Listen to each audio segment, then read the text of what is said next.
ભગવાને પાંચે પાંડવોને કહ્યું કે મારે તમારી જોડે મંત્રણા કરવી છે, ચાલો મારી સાથે યમુનાજીના તટ ઉપર.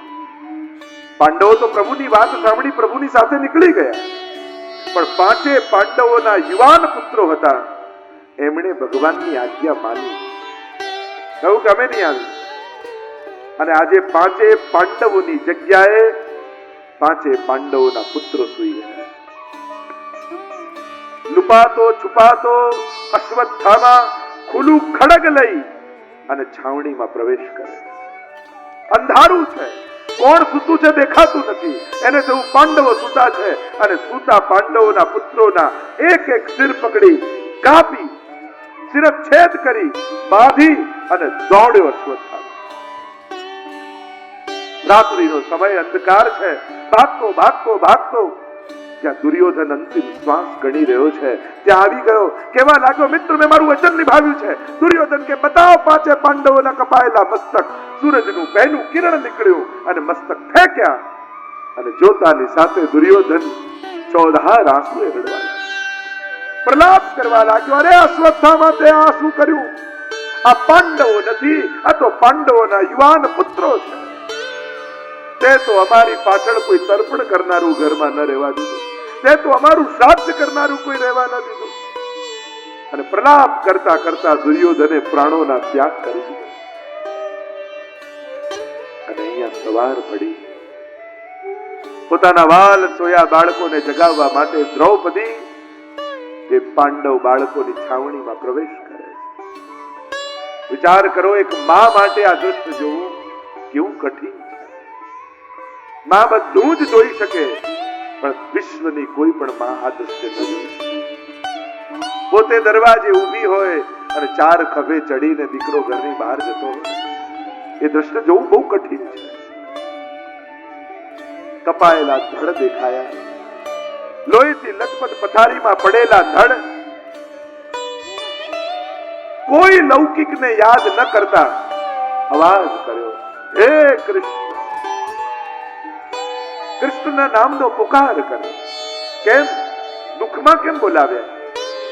તો કોઈએ અર્થ એમ કર્યો કે આ તો ક્ષત્રિયોના બાળકો છે, યુદ્ધમાં લડતા લડતા મરે તો સ્વર્ગ મળે, પણ સુતા સુતા મરે તો એની અધોગતિ થાય. અને મારા બાળકોની અધોગતિ ન થાય જો ભગવાનનું નામ એમના શરીરને સ્પર્શ કરી જાય. અને એટલા માટે કૃષ્ણ નામનો પુકાર કર્યો કે એમની સદગતિ થાય. સાંભળતાની સાથે ભગવાન પાંચે પાંડવોની સાથે દોડતા દોડતા આવ્યા અને જ્યાં કપાયેલા ધડ જુએ છે, ક્રોધમાં લાલ ગાલ થવો લાગ્યો. અર્જુન કહ્યું કે આ દુષ્કૃત્ય કરનારને છોડીશ નહીં, એનો શિરચ્છેદ કરીને અહીંયા લાવી.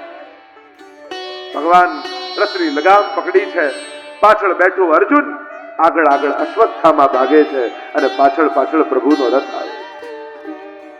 ભાગવતે લખ્યું, આ કેશથી અશ્વત્થામાને પકડ્યો અર્જુને અને ઘસડતા ઘસડતા એમ બલી ચડાવવા માટે કોઈ પશુને લઈ જાય એમ અશ્વત્થામાને ઘસડતા ઘસડતા લાવી રહ્યા છે. અને જ્યારે આ દ્રશ્ય દ્રૌપદી જુએ છે, જો મહાભારતની દ્રૌપદી અને ભાગવતની દ્રૌપદીમાં ઘણો મોટો ફરક છે. મહાભારતની દ્રૌપદીમાં ક્યાંક અહંકાર છે, ક્યાંક ઈર્ષા છે, ક્યાંક દ્વેષ છે. ભાગવત તો ભક્તિ ગ્રંથ છે. અહીંયાની તો દ્રૌપદી પણ ભગવત ભક્તા છે. આ ભાગવતમાં બધાને ભક્તિના એંગલથી જોવામાં આવે છે. દરેકનું મૂલ્યાંકન ભક્ત રૂપે કરવામાં આવે છે. અને જ્યાં દ્રશ્ય દ્રૌપદી જુએ છે, બોલ્યા, મુચ્યતામ મુચ્યતામ એષ બ્રાહ્મણો નિતરામ ગુરુ. છોડી દો, છોડી દો, આ બ્રાહ્મણ છે. શાસ્ત્ર એમ કહે, ગમે તે દંડ અપાય પણ મૃત્યુદંડ બ્રાહ્મણને ના આપી શકે. શાસ્ત્ર એમ કહે કે આતતાઈને જુઓ ત્યાં મારી નાખો. બંને વચન. દ્રૌપદી કહે, આ બ્રાહ્મણ નિતરામ ગુરુ. આ ગુરુપુત્ર પણ ગુરુ રૂપ છે. જે વિદ્યા પોતાના દીકરાને ન ભણાવી એ ગુરુએ આમને ભણાવી છે. પાંડવો આ એમનો પુત્ર છે, આને મરાય મુચ્યતા. અને સૌથી મોટી વાત એ, અશ્વત્થામા પણ કોઈનો દીકરો છે. અને એક માં થઈ બીજી માને હું આવું દુઃખ ના આપી શકું. શાસ્ત્ર કહે પણ હાથતાઈને જુઓ ત્યાં મારી નાખો. હાથતાઈ છે, શું કરવું? છોડી દેવો કે મારી નાખવો? ભગવાને વચલો રસ્તો કાઢ્યો ને કહ્યું, બ્રાહ્મણનું અપમાન એ જ એનું મૃત્યુ છે. આનું અપમાન કરીને આને મુક્ત કરી દો.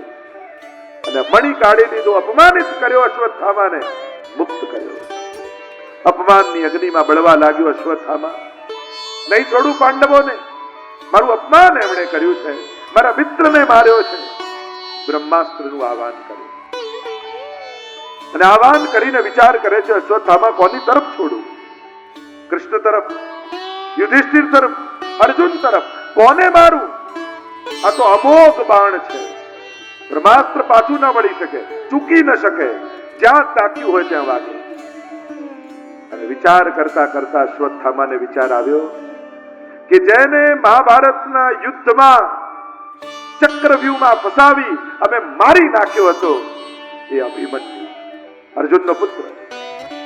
એને તો મારી નાખ્યો, પણ એની પત્ની ઉત્તરા જીવે છે.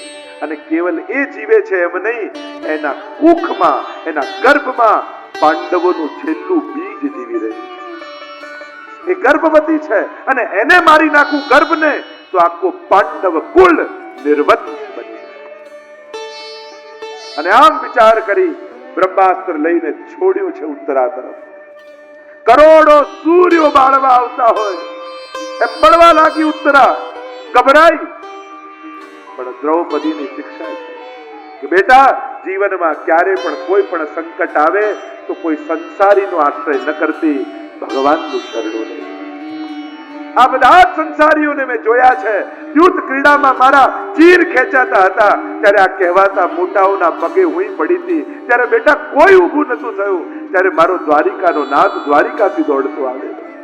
જીવનમાં સંકટ આવે તો કોઈ સમર્થ નથી બેટા, સમર્થ એક જ છે, પ્રભુ સર્વ સમર્થો હિ તતો નિશ્ચિત તતામ વ્રજેત. એ સર્વ સમર્થનો આશ્રય લે. અને એટલા માટે ઉત્તરા પુકાર કરે છે, પાહી પાહી મહાયોગિન દેવ દેવ જગતપતે નાન્યમ ત્વદભયમ પશ્યે યત્ર મૃત્યુ પરસ્પર. પાહી પાહી, રક્ષા કર. સમર્થ હોય એ જ રક્ષા કરી શકે. અસમર્થ આશ્વાસન આપી શકે, સાથે રડી શકે, ખભો આપી શકે, દુઃખ દૂર ન કરી શકે. દુનિયાનો ગમે તેટલો સમર્થ માણસ હોય, મદદ કરી શકે, સુખી ન કરી શકે. એ મદદ કરવા ઉભો રહી કે હું તારી મદદે આવું, પણ ગેરંટી ના આપી શકે કે મારી મદદથી તું સુખી થઈ. સુખ આપવાનું સામર્થ્ય કેવલ ને કેવલ પરમાત્મામાં છે. ભાગ્યને બદલવાનું સામર્થ્ય કેવલ પરમાત્મા. અને એટલા માટે જીવનનો સાચો ઉપકારી કોઈ હોય તે પરમાત્મા. ઠાકોરજીએ કઈ રીતે આપણને ઉગારી લીધા. અને આજે આવો આપણે બધા જ મળી ભાગવતજીની આગળ એ પરમાત્માનો આભાર માની લઈએ કે તારા ખૂબ ઉપકાર અમારા ઉપર. અમે શું બદલો ચૂકવવાના? અમે શું આભાર માનવાના? તું તો પ્રતિપલ અમારી રક્ષા કરે. અમને ખબર નથી પડતી કે ક્યારે તું આવીને બચાવી જાય.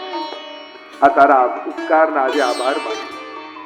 એક વસ્તુ યાદ રાખજો, એને આપ્યું ત્યારે જો આભાર નથી માન્યો ને તો લઈ લેશે, પછી કયા મોઢે ફરિયાદ કરશે? એને આપ્યું ત્યારે આભાર માન્યો, લઈ લે ત્યારે તો ફરિયાદ કરવા પહોંચી જઈએ છે, પણ આપે ત્યારે આભાર માનવા નથી જતા કે તારો ખૂબ ઉપકાર. ઉત્તરા પ્રભુને પુકાર કરે છે, પાહી પાહી, રક્ષા કરો. હું મરી જાઉં તો ડર નથી, પણ આ પાંડવોનું છેલ્લું બીજ સમાપ્ત થઈ જશે તો આપનું એક ભક્તનું કુળ સમાપ્ત થઈ જશે. આ ભક્તનું કુળ છે, આપના પ્રિયજનોનો વંશજ છે. જો ભક્તોના વંશોની તો ભગવાને રક્ષા કરતા. બલિરાજાના પ્રસંગમાં ભગવાન વામનમાંથી વિરાટ બન્યા, પણ બલિરાજાને માર્યા, બાંધ્યા ખરા. કેમ? કે ભગવાન યાદ અપાવે છે કે તું પ્રહલાદનો વંશજ છે, અને મેં પ્રહલાદને વચન આપ્યું છે કે આજ પછી તારા કુળમાં હું કોઈનો વધ નહીં કરું. તું ભક્તનો વંશજ છે. એમ આપણા પૂર્વજો જે ભક્તિ કરી ગયા ને આપણે તો એમના પુણ્યોથી, એમની ભક્તિથી આજે આ બધા સુખો ભોગવી રહ્યા છીએ. આ આપણા કર્મો નથી, આપણા પૂર્વજોના પુણ્યો છે. અને એના પુણ્યોને આપણે સુખ રૂપે ભોગવ્યું. અને જ્યારે પુકાર કર્યો છે ઉત્તરાએ, ત્યારે અંગુષ્ઠ માત્રનું રૂપ ધારણ કરી અને પરમાત્મા ઉત્તરાના ગર્ભમાં પ્રવેશ કરે. જ્યાં સુધી બ્રહ્માસ્ત્ર રહે છે ત્યાં સુધી પ્રભુ ચારે બાજુ પરીક્ષિત જે ગર્ભમાં બાળક છે ચારે બાજુ સુદર્શન લઈ ગર્ભની રક્ષા કરી રહ્યા. અને આજે પણ ગર્ભમાં રક્ષા કરનારો તો એ જ છે. એ જે બાળકને જીવાડે છે, એ જ ખવડાવે છે, એ જ પીવડાવે છે, એ જ એની શ્વાસોને ચલાવે છે. અને ગર્ભમાં રહેલું બાળક ચારે બાજુ જોવા લાગ્યું કે આ કોણ મારી રક્ષા કરી. પરિઈક્ષતિ ઇતિ પરીક્ષિત. જે ચારે તરફ પરમાત્માને જુએ છે એ જ પરીક્ષિત છે. જન્મ થયો છે, પ્રભુએ પાંડવ કુળની રક્ષા કરી. કુંતાજીને આ ખબર પડી. જ્યારે બધું જ આનંદથી પાર પડી ગયું ત્યારે પ્રભુ કહેવા લાગ્યા, હવે પાંડવોને રાજ્ય મળ્યું, એના વંશની રક્ષા થઈ, હવે હું દ્વારિકા જાઉં. કુંતાજીને ખબર પડી કે પ્રભુએ આ રીતે રક્ષા કરી છે, પાંડવના વંશની રક્ષા કરી. અને જ્યાં પ્રભુ જવા લાગ્યા, કુંતાજી નિકટ આવ્યા, બે હાથ જોડ્યા, પ્રભુને વંદન કર્યા. અને જ્યાં કુંતાજી વંદન કરવા લાગ્યા પ્રભુને, પ્રભુ બે ડગલા પાછળ જતા રહ્યા. અરે ભઈબા, માં, માસી અને ફોઈ આ ત્રણેય તો સમાન આદરણીય હોય છે. તમે મને કેમ પગે લાગો છો? હું તો આપણો બાળક જેવો છું. અને જ્યારે કુંતાજી સ્તુતિ કરતા બોલ્યા, નમસ્તે પુરુષમ સ્વાદ્યમ ઈશ્વરમ પ્રકૃતે પરમ અલક્ષમ સર્વભૂતાનાં અંતર્બહિરવસ્થિતમ. આપને નમસ્કાર છે. અરે મને કેમ નમસ્કાર કરે? ત્વમેવ આદ્યમ પુરુષમ. આપ પુરુષ છે. અરે એ તો આપ જાણો જ છો. અરે સાધારણ પુરુષ નહીં, આદ્યમ. આપ તો પરમાત્મા છે. પ્રકૃતે પરમ. પ્રકૃતિથી એ પર છે. સાધારણ વ્યક્તિ કોઈ નાટક ચાલતું હોય જોઈ અને એવો મોહિત થઈ જાય કે નાટકને સાચું માનવા લાગે. ત્યાં રડવાનું દ્રશ્ય આવે તો રડવા લાગે, ત્યાં હસવાનું દ્રશ્ય આવે તો હસવા લાગે. અમે પણ એવા અભૂત છીએ પ્રભુ. અમે પણ પરમાત્મા પોતે મનુષ્ય રૂપે પ્રગટ થયા અને આપ જે મનુષ્ય બનીને લીલા કરો છો, લોકવસ્તુ લીલા કૈવલ્ય, પ્રભુ જે રોલ કરે ને એને પૂરેપૂરો નિભાવે. પૂરેપૂરો નિભાવે. એ બાળક બને તો પૂરેપૂરા બાળક બને, એ રાજા બને તો પૂરેપૂરા રાજા બને, એ પ્રેમી બને, એ પતિ બને તો પૂરેપૂરા બને. ભગવાન દરેક સંબંધ અને દરેક રોલને પૂરેપૂરો નિભાવે. આ કૃષ્ણ તત્વ એવું છે ને કે જવાબદારીઓથી ભાગવાની વાત નથી કરતું, એ જવાબદારીઓને પૂરેપૂરી નિભાવવાની વાત કરે છે. અને એટલે દરેક રોલ એ સારથી બન્યા તો એ પૂરેપૂરો રોલ. એમ નહીં કે બસ યુદ્ધ પૂરું થયું એટલે પાછા છાવણીમાં પહોંચી જાય. મહાભારતને એવું લખાય છે કે એ ઘોડાઓને સાફ કરે, એમના ઘાવને પૂરે, એમને ખવડાવે. જે સારથી કરે એ બધું જ કામ ભગવાન કરે. આ પરમાત્માનું મહત્તા છે, એ પૂરેપૂરું નિભાવે. એટલે પ્રભુ મનુષ્ય બને ને તો પૂરેપૂરા મનુષ્ય બનીને જ બતાવે. અને પ્રભુ આપ આ રીતે મનુષ્ય રૂપે લીલા કરો. રામાયણમાં પણ આવે ને, રામચંદ્ર રડતા જોયા તો સતી મહારાણીને મોહ થઈ ગયો. આ ભગવાન હોય જે પત્નીના મોહમાં રડે છે? અરે આ લોકવસ્તુ લીલા કૈવલ્ય. પ્રભુ પૂરેપૂરો રોલ નિભાવે. અને કુંતાજી કહે કે અમારા જેવા બુદ્ધ લોકો આપને સાધારણ મનુષ્ય માની લે, પણ આપ મનુષ્ય નથી, આપ તો પરમાત્મા. કુંતાજી એક એક ઘટનાઓને યાદ કરે છે કે પ્રભુ આ આપ કેવી કૃપા કરો. એક એક ઘટના વિશાળ મહાગને પ્રભુ આપે ક્યાં ક્યાંથી અમારી રક્ષા કરી. એ વિષવાળા ભોજનથી, એ લાક્ષાગૃહમાં બળતા બચાવ્યા, એ વનવાસ સમયે આપે અમારી રક્ષા કરી. એ દ્રૌપદીના ચીર ખેંચાતા હતા ત્યારે ચીર પૂર્યા.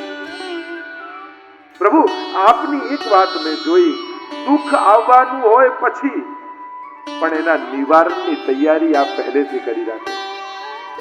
એ સમયે પ્રભુ આમ કેમ કરે છે આપણને સમજવા ના આવે. ગમે નહીં ઘણી વાર તો આવું કરવાની શું જરૂર છે, પણ ભગવાન જાણે છે કે 10 વર્ષ પછી શું થવાનું છે, જીવ જાણતો નથી. દુઃખ પછી આવતું હોય છે, એના નિવારણો ભગવાને પહેલેથી ગોતી રાખ્યા. જુઓ ને, આ લાક્ષાગ્રહ બનતું હતું અને જવાબદારી વિદુરજીને આપીને ભગવાને એમાં રસ્તો કઢાવી દીધો. ક્યાંથી પ્રભુએ રક્ષા કરે, પ્રભુના ઉપકારોને યાદ કરે. કુંતાજી કહેવા લાગ્યા, પ્રભુ બધા આપની પાસે આવે ને કંઈક માંગે, આજે મારી પણ ઈચ્છા છે કે આપની પાસે કંઈક માંગુ. પ્રભુ કહે, આપ તો મોટા છો અને મોટાઓએ માંગવાનું ન હોય, મોટાઓએ તો આજ્ઞા કરવાની. આપણે તો આજ્ઞા ને અધિકાર કરવાનો હોય. આ મારા પર આપનો અધિકાર છે, આપ આજ્ઞા કરો. અને જ્યાં અધિકાર હોય ત્યાં યાચના ન હોય, ત્યાં તો આજ્ઞા હોય. અને ત્યારે કુંતાજીએ માંગતા કહ્યું, વિપદ સંતુ નઃ સસ્વ તત્ર તત્ર જગદ્ગુરો ભવતો દર્શનમ યસ્યાત અપુનર્ભવ દર્શનમ. આટલું બોલ્યા ઠાકોરજી હાથ ખેંચી લીધો. આ શું માંગો છો? કુંતાજીએ કહ્યું, હું આપની પાસે એટલું માંગુ છું કે મારા જીવનનો પથ, મારા જીવનનો માર્ગ ડગલે ને પગલે વિપત્તિઓથી ભરી દો, સંકટોથી ભરી દો.